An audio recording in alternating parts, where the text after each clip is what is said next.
All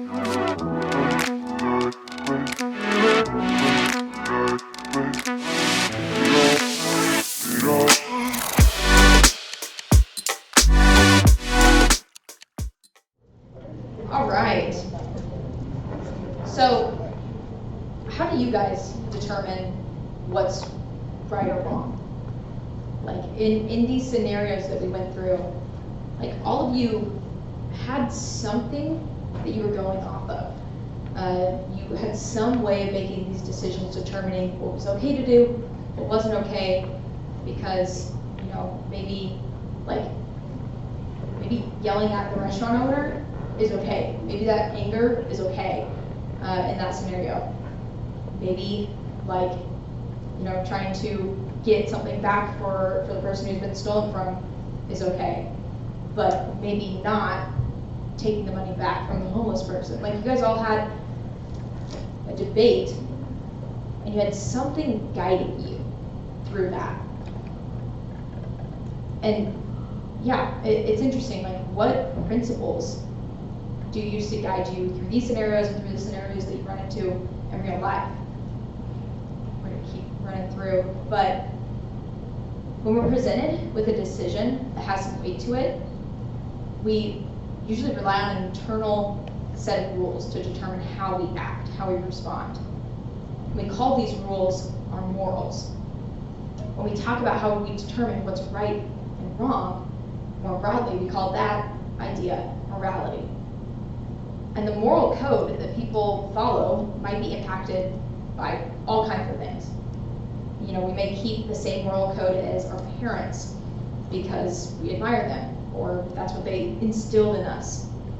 Or we might actively go against their moral code because we want to rebel against them. Life experience may have formed our morality, and we may share the same morals as our friends. Probably the people that we surround ourselves with are pretty close on our moral level. And if not, we're probably going to run into some conflict in those groups. Is there a right or wrong, though? Right and a wrong when it comes to morality? Is there, just in general? We used various standards to judge each situation, and sometimes they led to the same action, while other times they led us to a different action. But is any person wrong in their decision? Is anything that you guys shared wrong? I don't know. Some decisions have no right or wrong answer. When we talk about our preferences or opinions, maybe, there isn't a right answer. Just because I like pizza doesn't mean that it's right to like pizza. Doesn't mean that it's wrong to not like pizza. There's no right or wrong answer when it comes to that kind of thing. And, you know, everyone can be right in their own way when it comes to something objective like that, or subjective. But when we talk about more important things, like how we treat other people, ways in which, you know, we respect life, and what laws are good and just, and what ones aren't, there is a right and a wrong answer. This might be difficult to hear. Morality increasingly seems to be something that we believe we can personally define. You know, I feel like I hear the words all the time lately, like, what's your truth? And it like, I was an English major for like 1 semester in college, so that really bugs me because it's completely contradictory. We can't all have our own individual truth that conflicts with each other. There has to be an absolute truth. Otherwise, you're just using the word truth wrong, and you're just using it to mean like your own opinion, your own perspective. So it's not about finding our own truth, it's about finding the truth. And to be clear, we do need to personally choose how we live. We do make choices about that, and we should. The question is not if we can choose our own moral code. The question is how we determine the best way to live. how we determine what that moral code is, what's going to guide us the best life, the happiest life, and the most right life to be for ourselves and for the people around us. It's a big question. Our morality determines how we act and the kind of person that we are. If we want to live well, our morality matters. You can't just stand by in all of these scenarios and just do nothing. I mean, you can, but that's also a decision. That's also its own moral code, to just let life happen and pass you by. As followers of Jesus, we have a morality that we can choose and that was defined and given to us by Jesus himself. So I might be biased, but I think it's a pretty good one. Our moral code as Christians is written throughout the Gospels, and it's clarified and applied by the Catholic Church throughout history. Our job as disciples is to understand that moral teaching, understand that moral teaching, and apply it to our life. It's to live by that moral code. There's no small number of people who question why we should live in the moral teaching of Christ and the church, especially when it comes, or when it seems contrary to what's culturally acceptable. Jesus, though, as the Son of God, has the authority to make definitive teaching about the best way for us to live. Right? Like, he's probably the person I would trust most on that subject. This teaching is guarded by the church, which Christ gives authority to interpret and, understand his teachings and proclaim them for each era of human existence. There's this group of people who guard this teaching, and they're called the magisterium. And it's made up of bishops who prayerfully discern, which means like consider, debate, reflect, on how to apply the teaching of Christ to modern day issues. Because it's no surprise that new issues have come up that we don't have an exact guidance for in the Bible. Because, Jesus didn't have cell phones, so he didn't have a section on cyberbullying, or if it's rude to not follow this person back or whatever.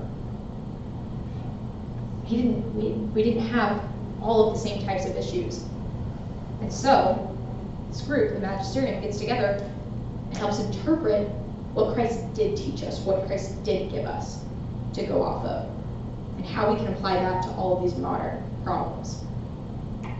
Jesus didn't speak on some things that we deal with in modern society, not because they weren't important, but because people wouldn't have understood what he was talking about if he started making rules for how you need to interact on Instagram. They would be like, dude, you're losing me. You sound crazy now. Instead, Jesus preached using universal images, and the church is able to apply these to modern moral situations. Jesus' teachings are the foundation of the church's moral teaching. The church doesn't have the authority to change the teachings of Christ or to go against them. She only has the authority to apply them as new social and moral situations arise. There are many moral issues that the church speaks into. The church also identifies broad areas of positive and negative moral living. We call positive moral behaviors virtues, and we call the more negative moral behaviors vices. I've probably heard these terms before. And there are 7 classic virtues and 7 classic sins that can help us understand Christ's teaching and the ways in which the church calls us to live. So the 7 virtues are love, hope, faith, justice, temperance, fortitude, and prudence. The 7 vices are pride, gluttony, sloth, lust, greed, envy, and anger. And if you pay attention, they really are like a scale. One of them is extreme on one end about something, one of them is extreme on the other end. So you have, let's see. Yeah, there's, lust and love are on the opposite ends of the same spectrum. And we can view much of our morality through these vices and virtues. Virtue is a moral quality that we work on with God's grace. When we live the virtue of love, loving God and our neighbor, we make decisions that bring us in alignment with Jesus' teaching. One way we would practice this virtue of love is by serving those who experience poverty. Love is self-sacrificial. We hear that in like one of the most famous Bible verses. Love is patient, love is kind, does not envy, that whole thing. So by giving up time on a Saturday to serve at a shelter for people who are homeless or who are struggling, we love our neighbor well. We're able to, because we have that virtue within us through God's grace, we're able to act on it and make our world and the world around us a better place. At the same time, we also combat the vice of greed, which, instead of being selfish, we are selfless. Vice often happens when we become deficient in an area of virtue. So when we start lacking in an area of virtue. When we fail to love, we can become greedy, lustful, envious, or angry. When we fail to have hope, we become slothful. When we fail to practice temperance, we become gluttonous. And so you can see how these things end up leading to one another. Vices and virtues are practical ways we can view morality. We need to remember, though, that all virtue is rooted in the grace that Jesus gives us. And it's clarified by church teaching. So let's take the virtue of love, for example, again, because that's an easy one for us to understand, right? If someone is doing something sinful, but we don't want to call them out on it because we think that it would not be loving to call them out, we're like, oh, I want to be a good friend. Like, I don't want to call them out on, this thing because that seems mean. That doesn't seem like it's a good friend. Okay, well, unfortunately, you're actually not living the virtue. You're actually not loving your friend. Because love, the definition of love is to will the good of the other. It's to desire good for that person. If you love someone, you want good for them. And if they're living in this sinful habit, or if they're doing something that is hurting themselves or others, which all sin does for ourselves and others, then we should call them out on it. Because that's not the best for them. That's not the good for them. If we want the good for that person, then we should call them out on the things that are bad for them. And again, you can do that lovingly. It doesn't mean you need to just have a confrontation with them every day about this thing. You have to be patient as well. You have to be temperate and handle the situation carefully. Because we don't want to push someone away, but we want to show them out of love this isn't what's best for them.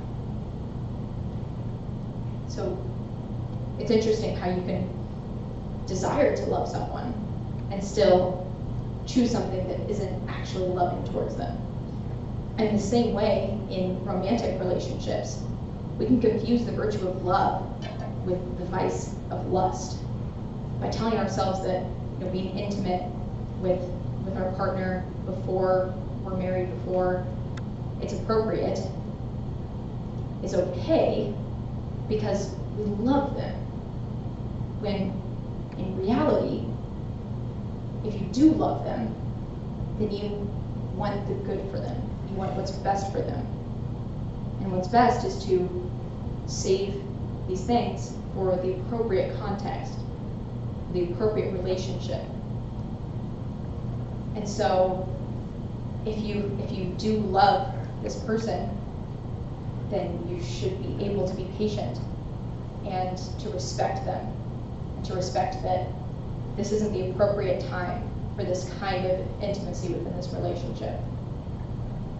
Because the reality is, you can never know that this is the person that you're going to marry. You can really believe that, but you can't know until you've already set it on the altar.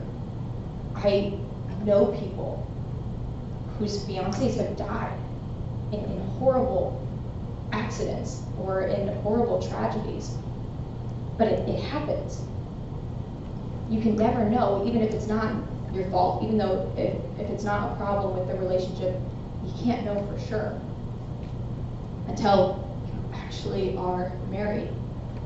And the real trick about that is when you do get married, this is your partner.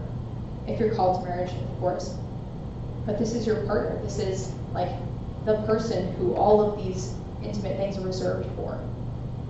And so you can look back and be like, wow, that like cute boy, cute girl in 8th grade really did not like deserve a part of me that I gave to them. Like when you are intimate with someone, you literally give them a part of yourself that you cannot get back. You can't take that back.